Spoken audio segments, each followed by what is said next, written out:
Ya, pagi semua ya Bapak Ibu. Pagi Pak. Pagi Pak.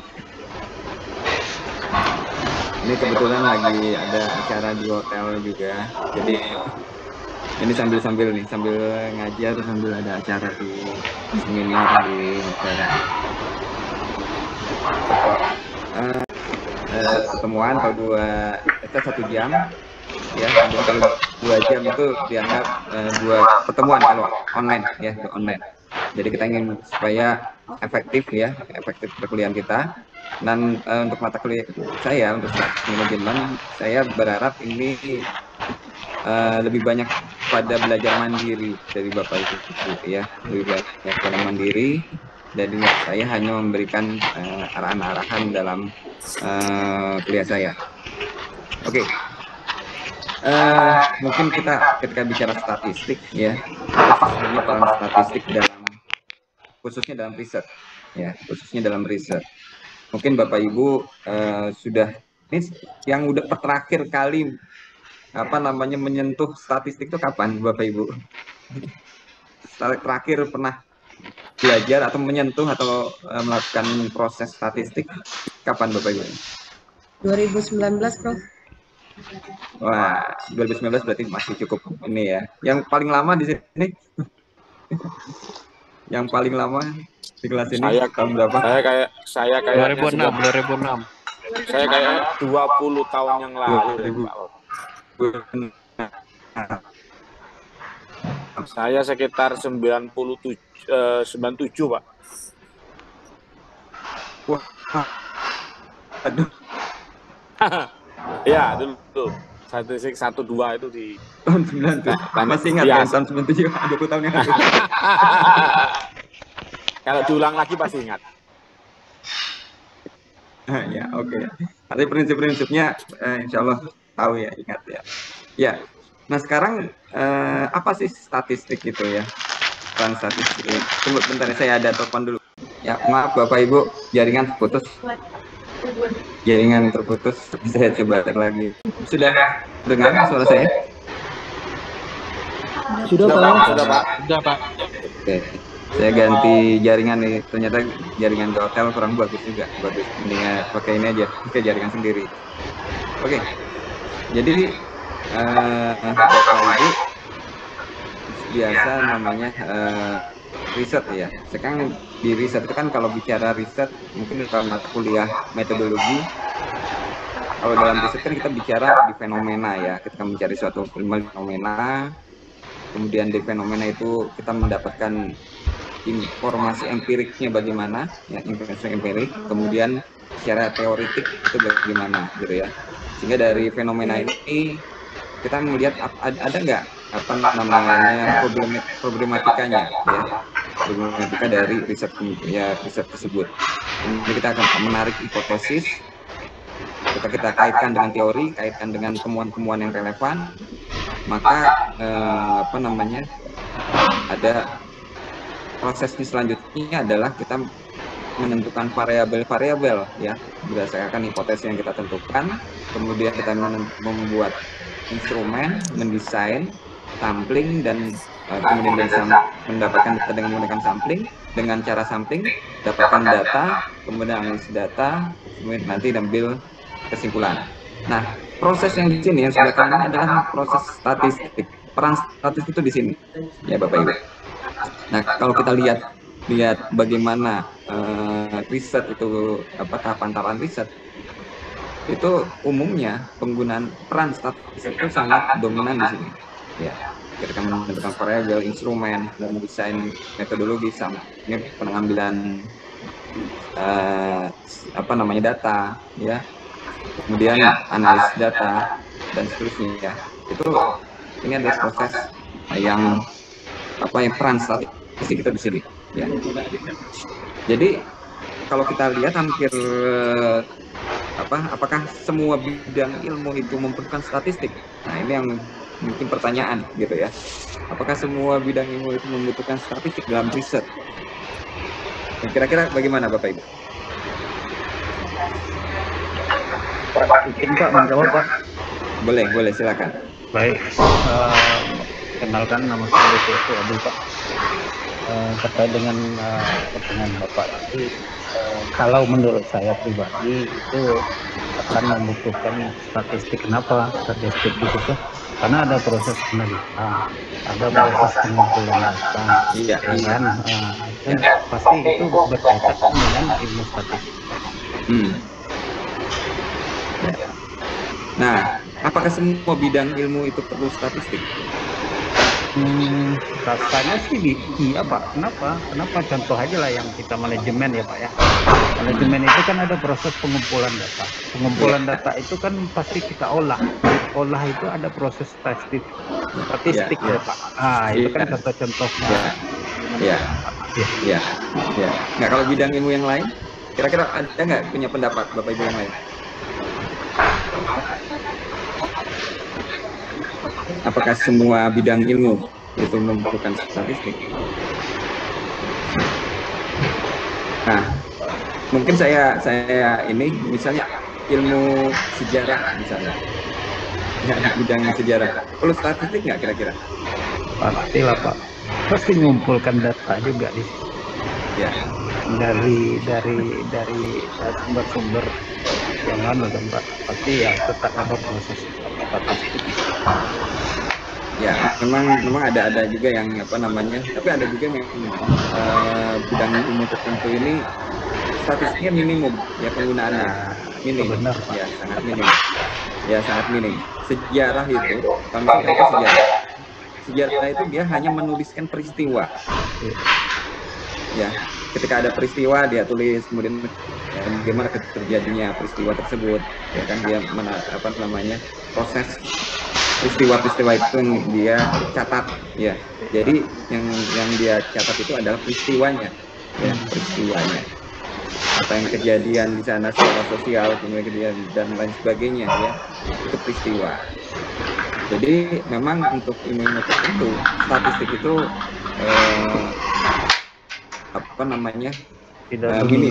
bisa tergantung metodologi yang dilakukan, ya. Tidak dominan dan tergantung metodologinya. Sejarah bisa juga menggunakan statistik secara full, ya. Bisa saja, ya, dia melakukan statistik secara full, itu tergantung metodologinya.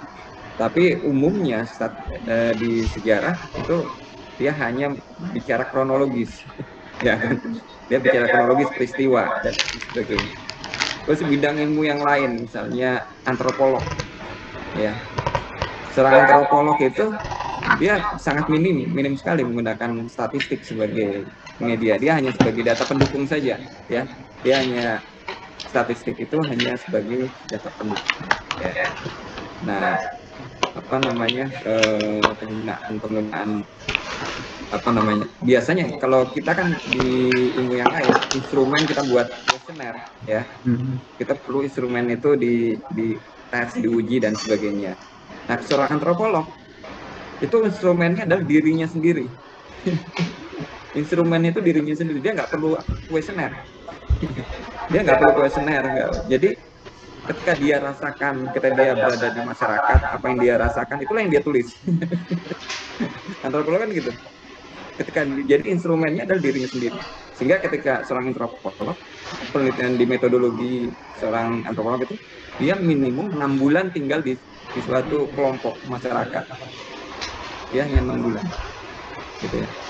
Jadi 6 bulan minimal itu, ya. Bahkan ada yang ekstremis sampai kan menikah dengan orang tertentu, misalnya masuk ke dalam suatu suku tertentu, ingin melihat, dia harus menikah dengan, jadi dia ingin tahu bagaimana perasaan budaya dan lain sebagainya yang ada di masyarakat itu nggak perlu statistik. Ya, instrumennya dirinya sendiri, ya kan.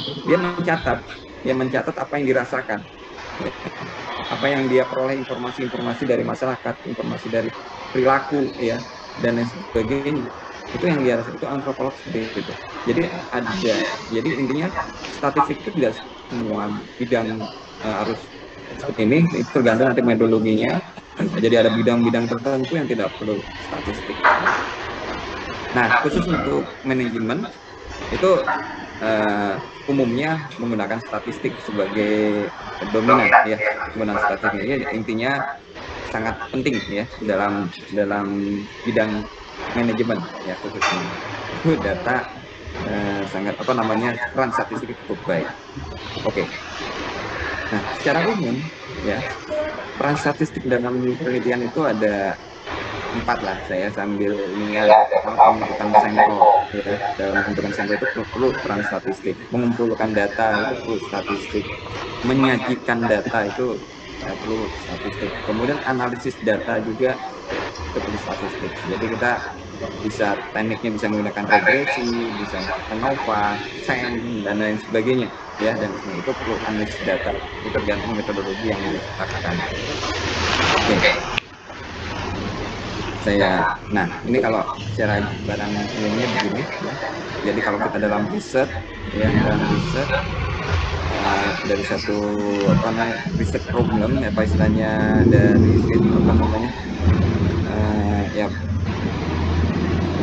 masalah ya, dari masalah kita dari kaitkan dengan teori dalam menentukan sampel. Nah, menentukan sampel perlu statistik, pengumpulan data itu perlu instrumen, dan instrumen itu untuk statistik non parametrik itu butuh statistik, itu uji kualitas dan realitas dari instrumen.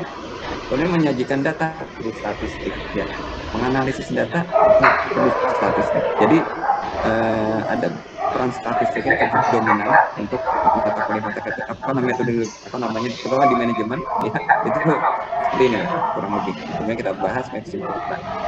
Jadi peran statistik itu dalam riset cukup penting ya. Gitu kan. Ya kalau secara umum begini. Jadi satu kegiatan yang menggunakan data dan seterusnya. Kemudian selanjutnya membuat itu ada statistik deskriptif, itu menyajikan data ya. Dan jadi dalam menyajikan data ini itu ada statistik sampel, menyajikan data itu ada statistik deskriptif. Nah, dalam statistik deskriptif sebenarnya tidak mengambil kesimpulan, dia hanya melihat fenomena saja ya, hanya melihat fenomena saja. Misalnya jumlah mahasiswa pasca sarjana itu ada 900 orang, hanya begitu saja. Tapi kita membuat kesimpulan sebab akibat tidak terjadi di sini ya. Ketika ada statistik kita tidak melihat sebab akibat.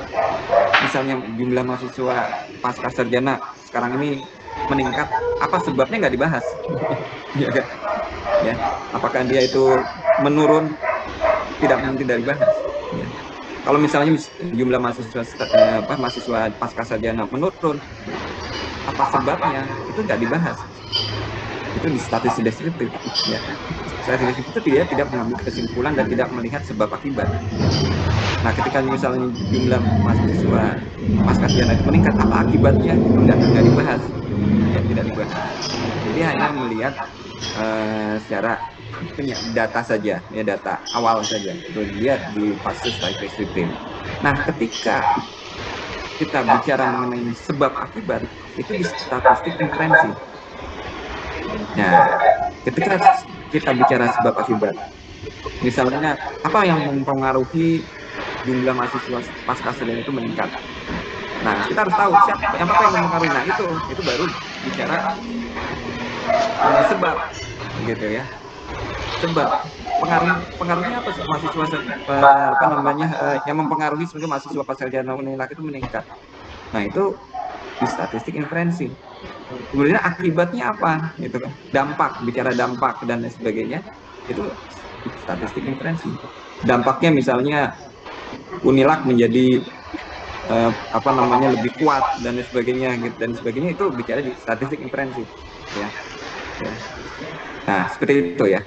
Jadi untuk S2 umumnya itu sudah ya di statistik inferensi ini ya.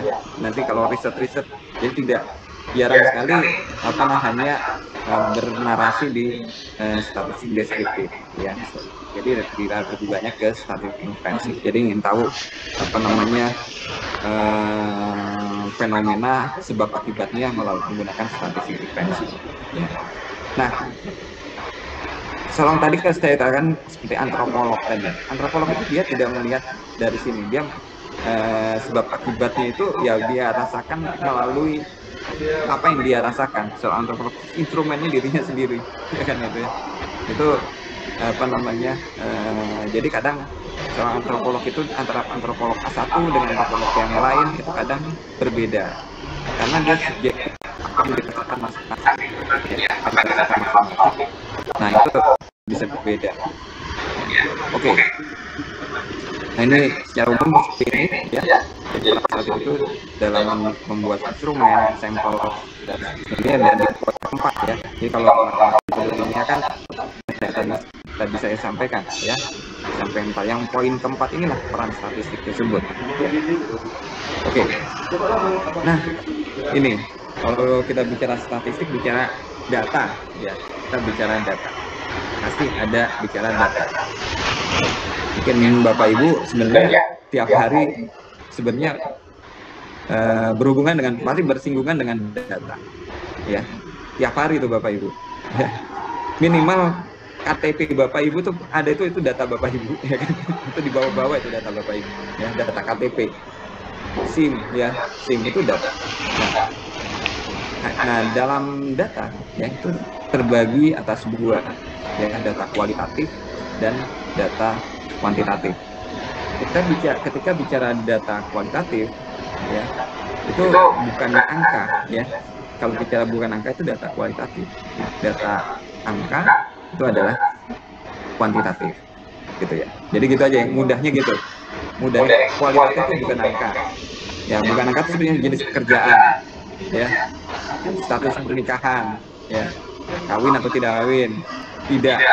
Tingkat kepuasan, misalnya tingkat kepuasan itu kan bukan angka. Misalnya apa namanya, sangat puas, tidak puas, itu kan bukan angka ya.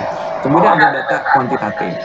Data kuantitatif ini itu bentuknya angka. Misalnya lama bekerja 3 tahun, 4 tahun, 5 tahun, itu kan bentuknya angka ya. 10 tahun dan sebagainya. Jumlah gaji misalnya 5 juta, 10 juta, gajinya 20 juta, itu bentuknya angka ya. Kemudian usia ya, umur 30 tahun, 50 tahun, itu kan bentuknya angka. Hasil ulangan ya, 70 dapat 100 gitu ya, 90 itu hasil ulangan, itu kuantitatif. Nah ini kan seperti tadi saya katakan jenis data kualitatif dengan kuantitatif. Nah kalau kualitatif itu ada data dibagi dua, secara umum terbagi dua, ada nominal dan ordinal. Kalau kuantitatif kita ada interval dan rasio ya, jadi ada nominal dan ordinal. Oke. Ini yang warna hijau adalah data kualitatif, yang warna merah adalah kuantitatif. Yang data nominal dulu ya. Nah, apa itu yang disebut data nominal? Itu ternyata data yang bukan angka, dia bentuknya klasifikasi. Misalnya jenis kelamin, laki-laki, perempuan, ya. Dan posisinya dia setara, ya setara, ya setara dia. Jenis kelamin atau jenis pekerjaan itu setara, ya. Jadi dia setara. Ini adalah data nominal. Ya. Kemudian ada data ordinal. Nah ini yang Bapak di manajemen sering gunakan data ordinal ini, ya. Data ordinal seperti tingkat kepuasan, motivasi kerja, ya. Misalnya itu data ordinal, misalnya sangat puas atau motivasinya semangat, tidak semangat, dan sebagainya. Nah, untuk data ordinal itu posisi tidak setara, beda dengan nominal. Jadi antara yang misalnya semangat dengan tidak semangat kan posisinya berbeda. Yang semangat itu lebih tinggi dibanding tidak semangat, jadi tidak setara. Ya. Jadi antara semangat dengan tidak semangat itu tidak setara. Nah, ketika bicara seperti itu adalah data ordinal, ya, data ordinal.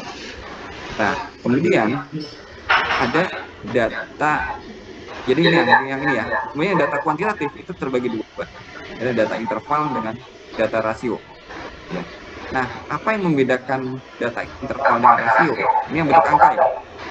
Yang data interval adalah data yang tidak mempunyai nol absolut atau nol mutlak.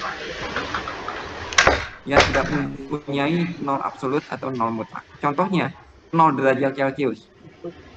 0 derajat Celcius berarti tidak ada suhu ya. Suhunya itu titik beku. Ya, tidak ada beku. Jadi artinya secara fisik ada suhunya. Secara apa namanya? Wujudnya ada. Ketika wujudnya ada, itu berarti tidak 0 absolut atau tidak 0 mutlak. Jadi yang tidak mempunyai 0 mutlak itu adalah data interval ya. Nah, sekarang data rasio. Nah, data rasio ini adalah yang dia sebaliknya, dia mempunyai 0 absolut atau 0 mutlak. Ya, dia mempunyai 0 absolut dan 0 mutlak. Contohnya, gajinya 0, berarti kan secara wujud dia nggak punya gaji gitu ya. Kalau gajinya 0, berarti gajinya nggak punya gaji. Jumlah buku 0. Kalau jumlah buku 0 berarti wujudnya tidak ada, nggak punya buku 0. Itu adalah 0 absolut. Atau tinggi bangunan, tinggi bangunan itu 0. Berarti secara wujud tidak ada bangunannya, gitu ya. Tidak ada bangunan. Itu yang disebut 0 absolut. Jadi yang data rasio dia mempunyai 0 absolut atau 0 mutlak, tapi data interval itu dia tidak punya, ya tidak punya 0 absolut atau 0 mutlak. Oke.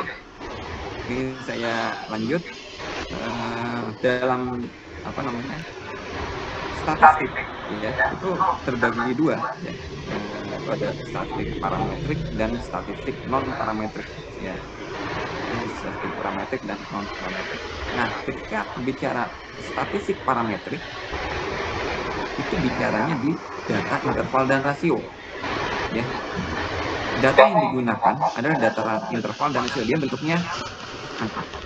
Nah, ketika bicara non parametrik, nah ini data yang digunakan adalah data nominal atau ordinal yang kualitatif.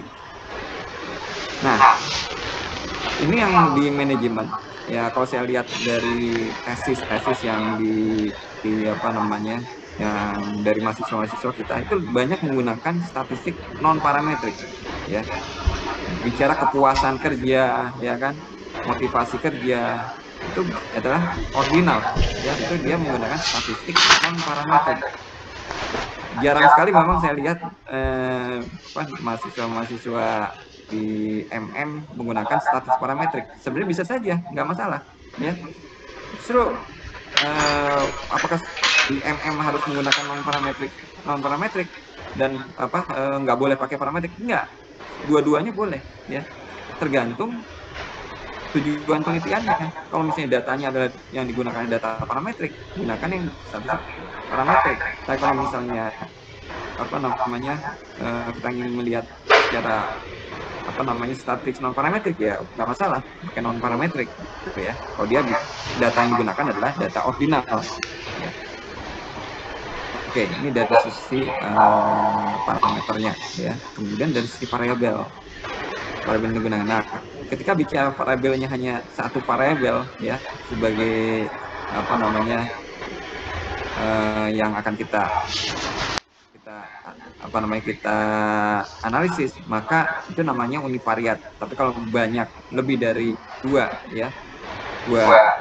variabel atau lebih dari satu variabel, itu disebut statistik multivariat ya. Contohnya ya univariat, misalnya hubungan antara motivasi dengan pencapaian akademik ya. Motivasi ini adalah X, kemudian Y-nya adalah pencapaian akademik. Itu hanya satu ya variabel bebasnya ya, gitu kan. Variabel bebasnya yang satu, maka dia univariat. Tapi ketika variabel bebasnya banyak, misalnya motivasi terhadap pencapaian akademik itu dipengaruhi oleh latar belakang pendidikan orang tua, faktor sosial ekonomi, faktor sekolah dan lain sebagainya, maka itu disebut multivariat ya. Variabel bebasnya banyak gitu, kita lihat variabel bebasnya banyak ya. Jadi independen variabelnya lebih dari satu ya. Ketika independennya variabelnya lebih satu, maka itu disebut multivariat. Nah, ini contoh penyajian data. Ini statistik deskriptif. Jadi statistik deskriptif itu hanya sampai sini. Dia hanya misalnya bentuk tabel, dia bentuknya dalam bentuk grafik ya. Ini adalah statistik deskriptif. Dan di sini kita melihat sebab akibat kan. tidak melihat sebab akibat, kita hanya melihat data saja, ya. Hanya melihat mana yang besar, mana yang rendah, ya. Kemudian mana yang dominan, itu saja. Ini melihat seperti itu, ya. Misalnya di sini dari sisi bidang pekerjaan, mana yang paling banyak adalah marketing ada 27 orang, ya. Itu yang paling dominan. Artinya kita tidak melihat sebab akibat di sini.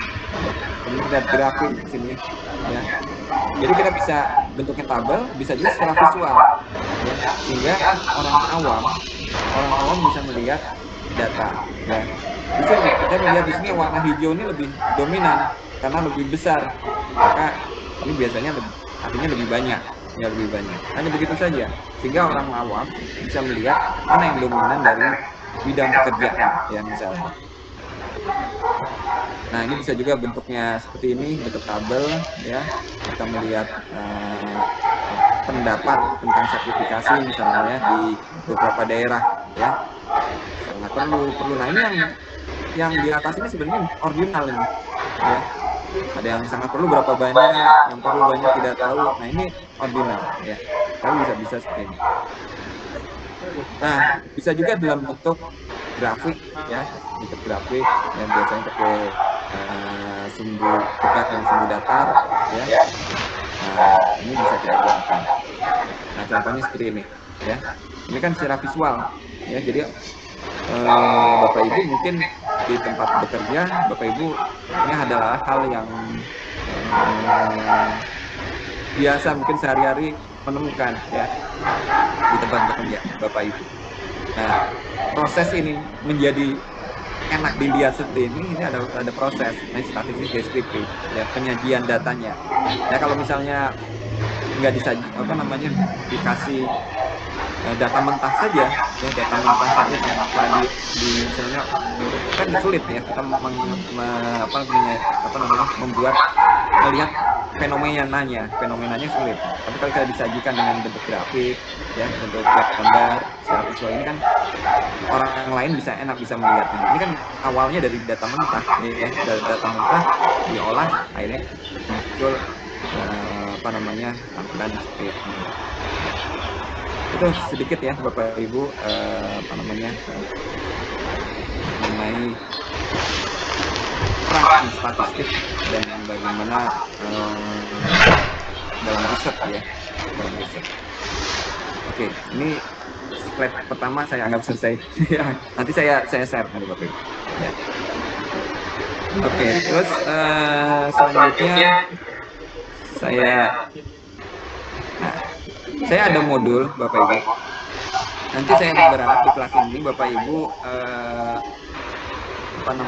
menginstal SPSS, ya, untuk kelas ini. Jadi saya harap menginstal SPSS karena saya akan coba memperkenalkan SPSS, ya. Mungkin Bapak Ibu di sini yang terakhir menggunakan SPSS tahun berapa? Atau ada yang belum pernah sama sekali? Belum, Pak. Belum pernah, ya? Belum. Ada yang sudah pernah, Bapak Ibu?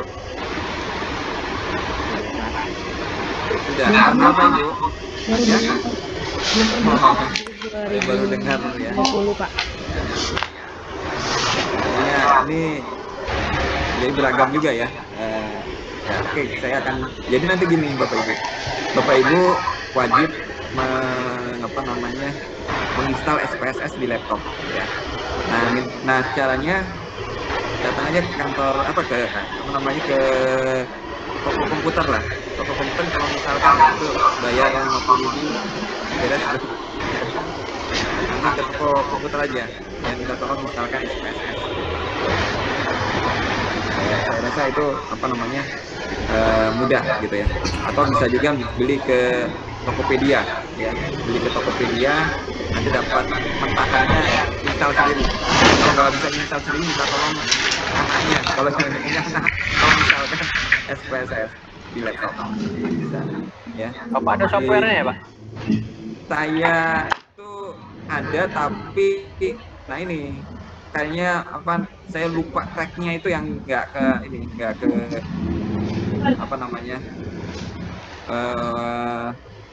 ada yang hilang gitu, ada file yang hilang di tempat saya yang tadi file. Tapi kalau bisa sih ke toko aja lah atau beli ke Tokopedia. Ya. Ke bagas31 boleh juga Pak ya? Ya. Ke bagas31.com. Berapa? Ya, boleh lah, di mana aja itu bisa jadi. Bisa dicari. Ya.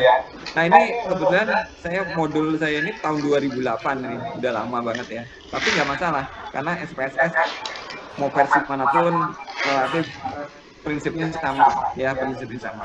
Variannya nggak berbeda jauh antara yang lama dengan yang baru. Jadi walaupun ini yang lama, ini tahun 2008 September 2008 lama. Nah, ini sekarang saya sudah sampaikan ya, sudah saya sampaikan tadi bagian interval, data ordinal dan seterusnya, nanti bisa Bapak Ibu baca. Nah, sini ya, kita mengenal SPSS. Jadi nanti Bapak Ibu install dulu SPSS-nya, baru bisa ke sini ya. Nanti bentuknya seperti ini. Kita di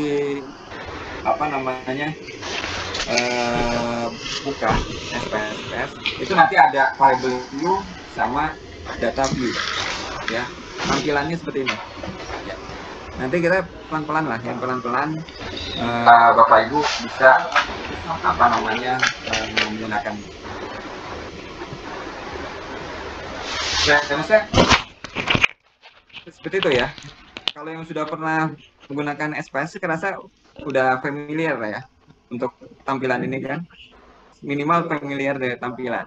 Jadi awalnya kita untuk dalam Pak, SPSS, izin Pak, tampilannya nggak kelihatan Pak. ini nggak kelihatan? Enggak Pak, cuma slide Bapak tadi. Oh gitu.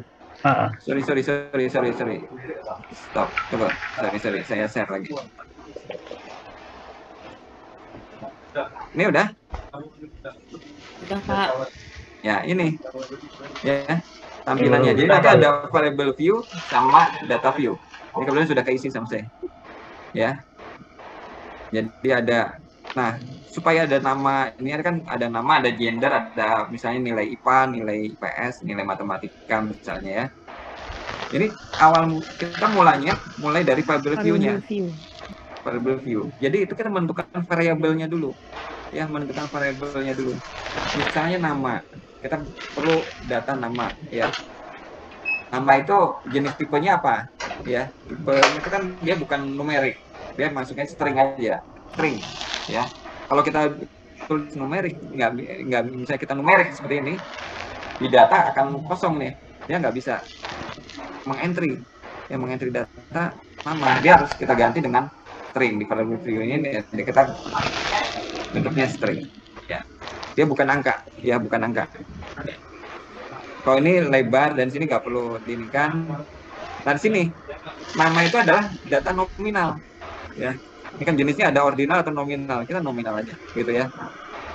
Gitu. Itu penting ya. Jadi nanti kita ukurnya apa? Ini Pak, jenis data tadi ya. Maka saya tadi awal data itu terbagi dua itu. Di SPSS itu udah diklasifikasikan jenis datanya gitu ya. Jadi sudah diklasifikasikan. Nah, kemudian kita butuh data apa? Data gender ya. Nah, kemudian apa? Gender ya, gender. Nah, kita buat di variable view-nya tulis gender. Nah, gender ini sebenarnya bisa kita bentuknya string atau bisa juga kita numerik sebenarnya. Kalau kita menggunakan numerik, kita bisa menggunakan menilai. Bisa di sini. 1 ya, kita bisa anggap ini kosong dulu ya, saya remove dulu ya. Kita buat 1 itu laki-laki, bisa aja nih, laki-laki. Kemudian 2 itu adalah perempuan.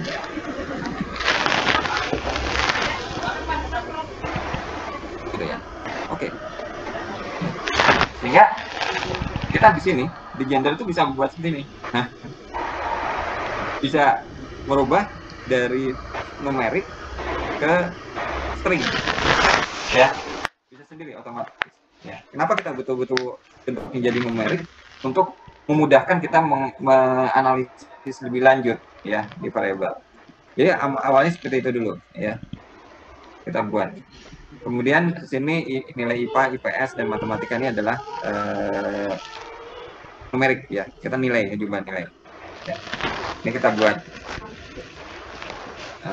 Ini ada gender ini sebagai ordinal ya misalnya. Sini adalah scale. Bisa seperti itu ya. Nah, kita bisa seperti itu. Jadi kita bisa buat sini badu gitu kan. Bisa nih ya, cici misalnya. Badu. Ini accept gitu ya. Ini cici gitu ya. Nilai price-nya ya kita tambahin aja misalnya nilainya 70 ya kan. Ya. Misalnya 50 gitu ya. 60 misalnya gitu ya. Ini bisa nilainya dan seterusnya lah ya kita buat.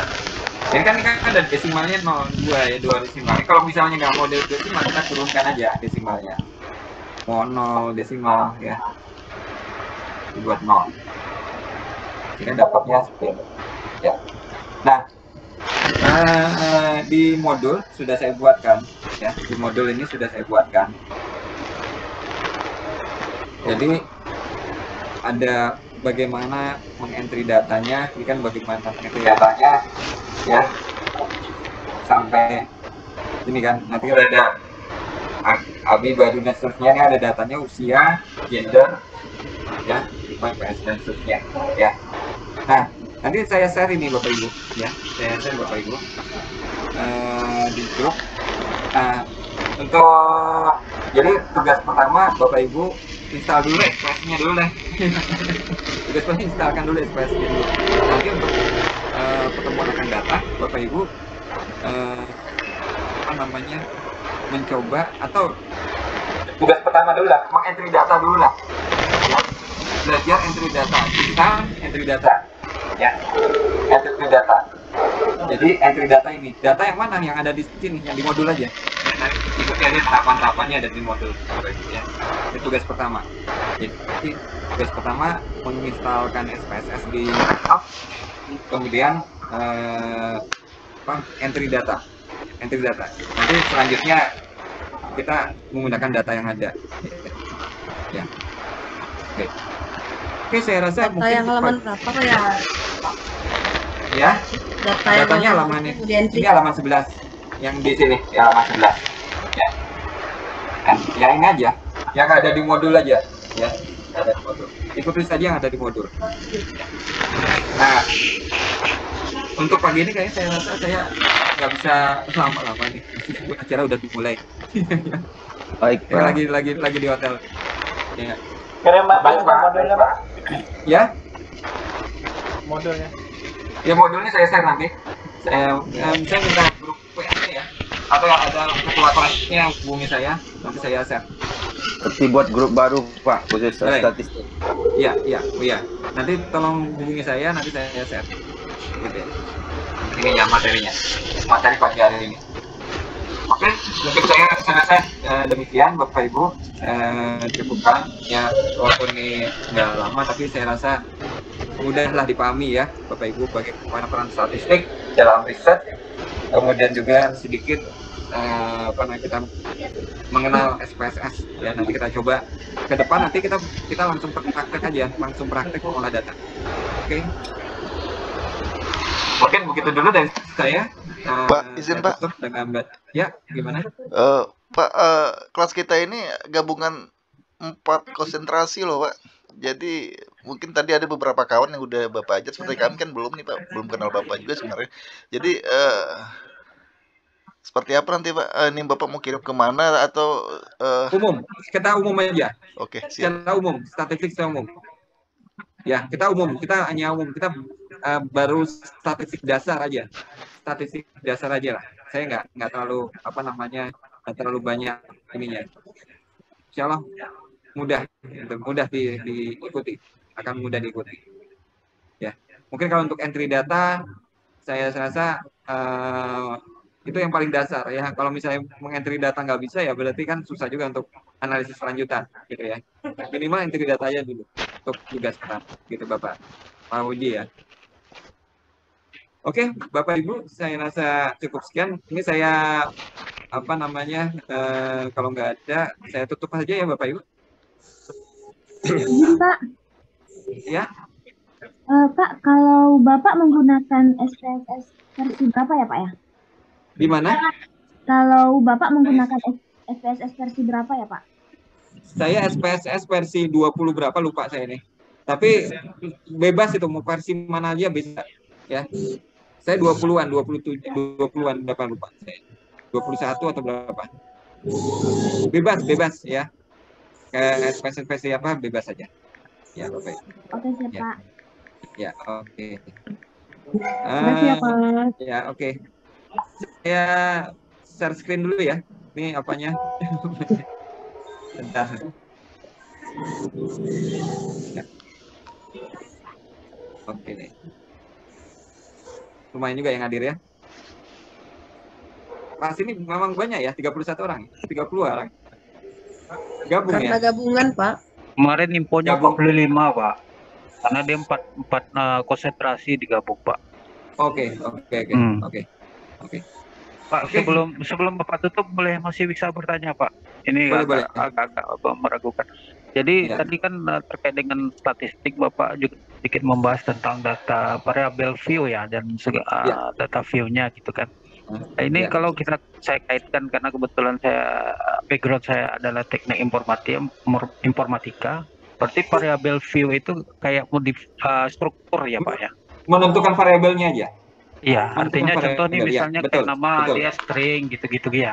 Nah, terus yang Nah, data view-nya itu adalah field yang akan kita isi Iya, gitu Pak ya. iya, betul. Oke. Betul. Terima kasih Pak. Betul. Baik. Oke, gitu aja dulu ya Bapak Ibu. Saya rasa cukup. Nanti gini, output saya untuk mata kuliah saya ini, Bapak Ibu bisa minimal statistik dasar. Minimal ya. Statistik dasar udah bisa ya. Jadi setidaknya kalaupun nanti untuk bantu tesis ataupun nanti ketika Bapak Ibu bisa menyuruh orang lain, Bapak Ibu tahu lah gitu ya, tidak dibodoh-bodohi gitu ya. Ya, Siap. mungkin setidaknya seperti itu ya. Siap, Pak. Oke, mungkin demikian saya tutup dengan baca hamdalah. Assalamualaikum warahmatullahi wabarakatuh. Waalaikumsalam warahmatullahi wabarakatuh. Terima kasih Pak. Yo, buat grupnya Bapak Ibu, buat grup. Siap. Oke. Pak Devi langsung bergrup Pak Devi.